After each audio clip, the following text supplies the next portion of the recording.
Alright, Thursday, September 10th. Today we left Galway. We are in Cong right now at the Ashford Castle and the Ireland School of Falconry, which is the oldest school of falconry in Ireland, to do the hawk walk.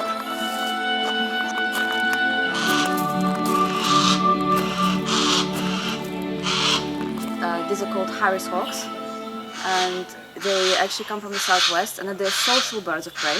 So they will hang out in big groups and hunt together in a pack, and when they hunt something they will actually share it as well, which is very unusual for birds of prey. Normally hawks and falcons don't do that kind of thing. Because they're social, they have a hierarchy, and females are actually dominant over males. So the females are also bigger, you can see that. That's Millie, she's a bit bigger. And there is Rua, and Rua is the alpha because she's the oldest female. She's 15 years old, so she's pretty old. And for birds of prey that's quite old actually. And the little male here, next to Millie, between Millie and Rua, you see how small he is. He only weighs 1 pound and 5 ounces. That's about 600, 700 grams, maybe even less than that. So, and I was just explaining why they're tethered as well, because there's a hierarchy. Sometimes females, she's kind of behaving like she's gonna foot us. She's telling us, you guys come any closer, I'm gonna do this to her right away. She's becoming territorial because we're looking at her and she feels kind of a little bit nervous with us. But females will actually fight with each other if they're loose in the aviary, because they have to establish the hierarchy. Dominance. Yeah, the dominance, yeah. And some birds here will really get along with each other and others just will not. It depends on their characters, and each bird has a particular kind of character. It's like people, absolutely the same. Some birds will dislike strollers, others will dislike children, for example. Some birds will not fly with any single bird here, like Blasket, for example, this one. That's his daughter Millie. Millie was actually his daughter, so we bred them. We bred her. They don't get along with each other. So they have it's a whole drama series here. You can probably have a big soap opera about different hawks. But they're all individuals, so we have to treat them like individuals. They all go out flying every day. Some of them get hunted every day as well. When we go on a walk, we're not actually going to be kind of deliberately hunting things, but we might catch something if we're lucky. I'm going to show you a couple of falcons as well, just to show you the difference. So falcon is actually, it's a generic term for hunting with birds of prey, so it doesn't have to be a falcon that you hunt with. Just every bird of prey will have a particular limitations and capabilities, and that's what falcon is used to hunt. So Harris hawks will be ideal for catching rabbits and things that are on the ground. There are also Harris hawks, but they're from South America. I don't know if you've ever seen them, but they are from Chile, Argentina, Peru. We call them Peruvian Harris hawks. They're pretty amazing. Very small and not as social, so they don't actually fly with any other hawk here, just with each other. And another thing about them is that they're juveniles. The speckles on their feathers tell us that they're still young and not sexually mature. And actually, the main difference between different species of birds of prey is the wing shape. So you can broadly categorize them into broad wings, short wings, and long wings. So, broad wings, obviously eagles that catch thermals and soar. Short wings would be Harris hawks as well, very good for sprinting, for acceleration. And then very often, short wings will also have a really long tail, which allows them to stop and change direction suddenly, which is great for catching rabbits. And then you've got the long wings, which are falcons, and they become completely aerodynamic and streamlined when they fall in the dive. So this one is not a peregrine, he's actually a hybrid, so you can also hybridize the birds. And falcons, as you probably see, they don't talk to each other and they're not social. They will not hunt together generally, only when they're in the breeding season with a partner. Otherwise, they actually defend their territory. So for that reason, it takes a while for them to form a bond with people. And that's why we will not be taking falcons, because you wouldn't be here for like weeks and weeks to get to know them very well. Another thing about falcons is when you fly them, you actually need to be able to fly them to a lure. You've probably seen demonstrations with them, yeah? So like, this is how you fly a falcon. Because they're so fast, they will be coming at you about 80 miles an hour. It's quite scary. And we also have to weigh them. So if you look back here, you will see that there's a pair of really old-fashioned scales. These are very important, actually, part of falconry. So Whether you go to a demonstration center, whether you go hunting with a bird, whether you go to a place where they take people out with hawks, every falconer will want to weigh the bird every morning. It's very important because they don't actually fly all the time, they're not active all the time. In the wild, they only fly when they need to eat, you know. Otherwise, if they're digesting food from the day before, they'll sit in the tree. So we don't want to be taking birds that are still digesting food from the day before. There's no point. You know, if you take them out, you're basically forcing them to do something you don't want to do. And they'll go up in the tree and they'll sit and spend their time there. So what we want to do is make sure that they're all always on flying weight, which is very specific to each bird. And you can see some of the flying weights here. So the females are slightly heavier than males, and they all have different weights. Even the females, Kangaroo and Millie. This is their winter weight, and it's totally different from the males. And there's so many individual variations, and for some birds, a tiny difference of like half an ounce will cause them to not fly. So if somebody's weight, if Rua's weight goes up from 2 pounds 4 ounces to 2 pounds 4 ounces and a half, she might not actually want to fly that same day. So we will not take you out in the morning, we'll probably leave you until the afternoon. So that's how sensitive they are to weight. That's actually one of the things, staple diets. It's a day-old chick, a cockerel. So they actually eat the whole thing. So this weighs about 1 ounce. And the female, like Rua, might have 3 of those in a day. Sometimes females have 4 chicks like this, depending on how active they are. This actually, we don't keep them here, we don't kill them, we don't... It's actually comes from poultry farms. So it's a cockerel, it's a byproduct of poultry industry. So that's... They will eat everything. They digest the bones as well, and they regurgitate the feather. Mm-hmm. So, I'm going to give you this. And I'll raise your glove like this, and look on your shoulder. Here we go. And now you can open your fist.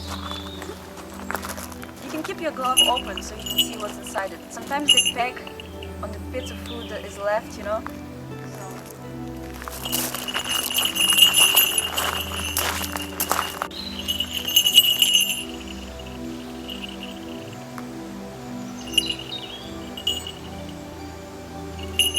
Where's the rest of the cow?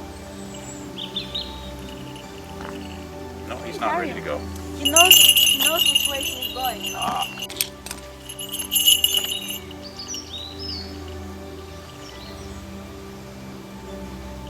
Hey, that's finger. That's my finger. He's pecking on the little bits.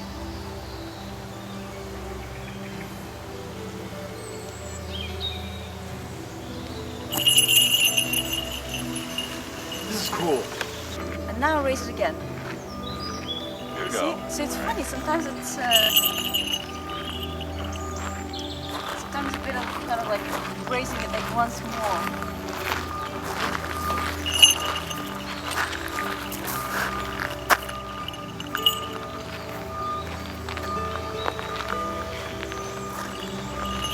Very good. He's gonna come through there. Oh, wow. So they're very maneuverable as well. Like the tail is like a really big rudder, and it helps them stir.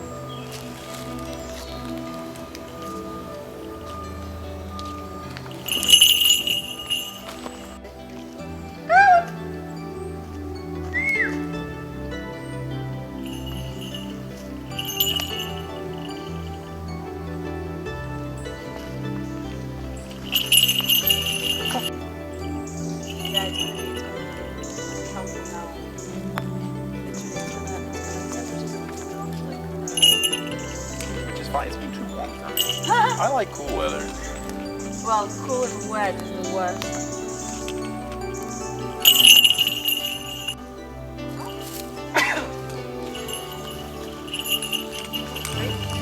Right behind you, yeah? There we go. So you want to have your... so you actually wanted to stand The other way. The other way, yeah. Didn't mean to confuse you there. Wild. Once you click. You perform one click and she will fetch a pencil.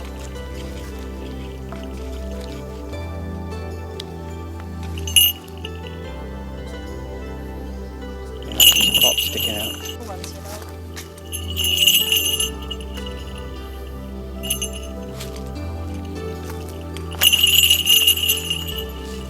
This is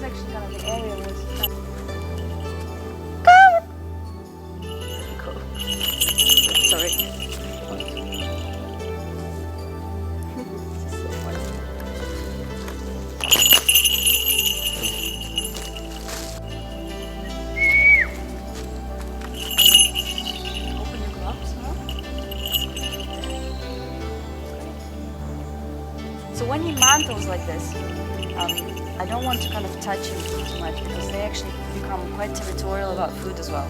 So if you bring your glove right in, your elbow right in, and I'm just going to put this under your thumb, between your fingers there, and then you can hold on. That's it. So the thumb a bit more on top. Oh, yeah, thumb on top. That's it. Oh. Ah. Now would he eat those? Mm-hmm. They're on the ground, yeah.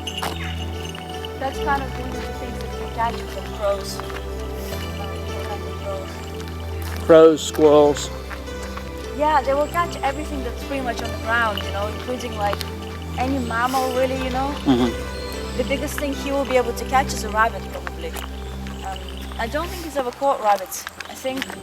I'm not sure if he caught anything big actually, because we don't hunt with every single bird we have here.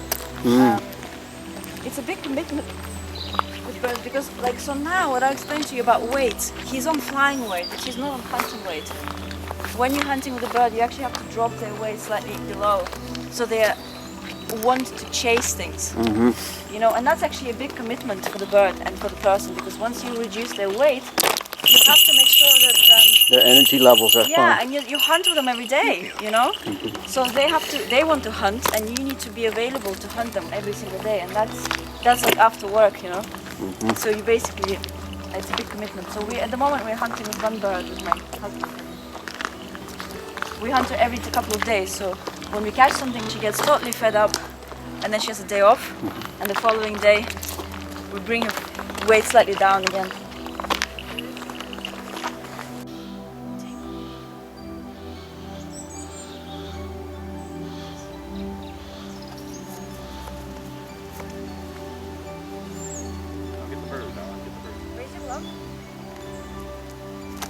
Oh, wow. So really amazing, huh? It's a lot heavier. So you can actually bring your elbow in. I thought about carrying it into the corner, but too many sounds, Dingle, I know. There's lots of construction work going on.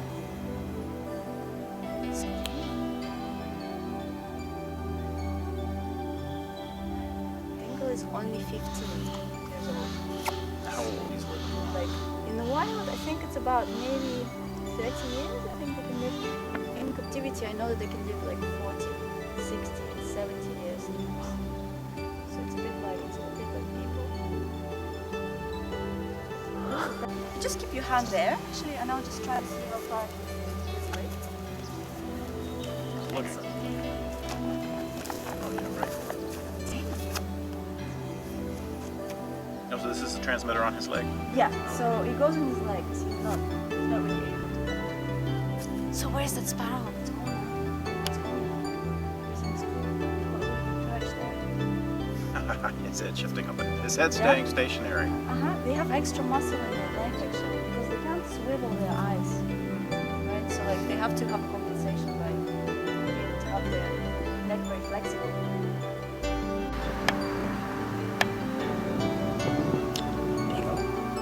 Dingoes.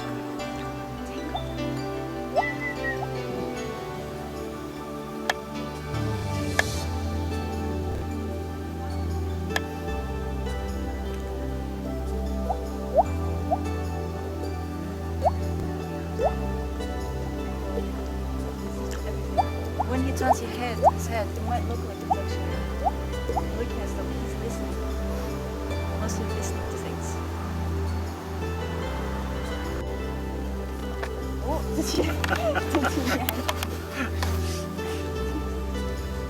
So funny. Funny one. Just keep it up, please. Whoa. I'm hungry. Very, very excited.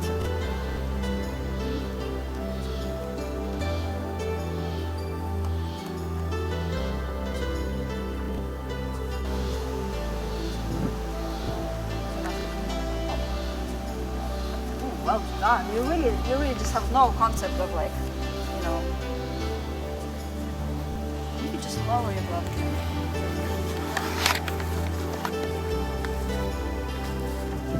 Raise your glove.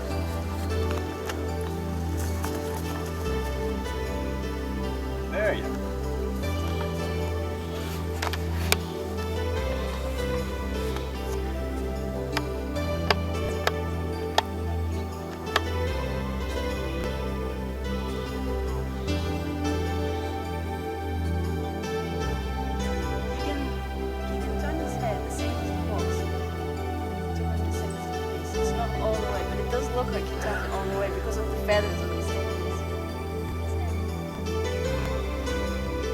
Now, most of the birds we have are not immigrants, so they don't think of us as their parents. He will. So the only way to train owls, because they're solitary hunters and they completely dislike having people around, the only way to train them is to bring them. So they really think, like he thinks that we're owls, or that he's a human being. So he will like flirt with women, you know. So he was raised by a woman, so kind of his love.